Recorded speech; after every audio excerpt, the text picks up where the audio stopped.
నమస్తే, మీ పేరు? ఎన్ సుబ్బరాయుడు, ఎక్కడి నుంచి వచ్చారు? నంద్యాల. చెప్పండి, ఎలా ఉండబోతుంది ఈసారి నంద్యాలలో? ఎవరు గెలవబోతున్నారు ఈసారి నంద్యాలలో? జగన్ నెక్స్ట్ రెండోసారి కూడా ముఖ్యమంత్రి అవుతున్నారు, డౌటే లేదు. 99% జగన్ చేసిన అభివృద్ధి సంక్షేమ పథకాలు ఎటువంటి లంచాలకు తావు లేకుండా, కుల మతం అనే భేదము లేకుండా, ఒకవేళ అగైన్ పార్టీ వాళ్ళకు కూడా అన్ని సౌకర్యాలు అందరికీ సమానంగా అభివృద్ధి, కుల మతం లేకుండా అన్ని చంద్రబాబు నాయుడు ఇంత ముందుకు చేసిన పథకాలు ఏ ఒక్క పథకం కూడా జన్మభూమి పేరుతో లంచాలతో ప్రజలు మోసపోయినారు.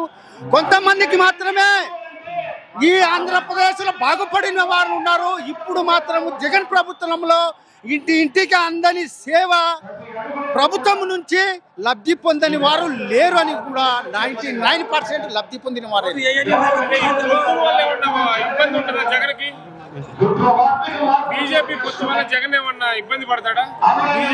బీజేపీ పొత్తుతో ఎటువంటి ఇబ్బంది లేదు.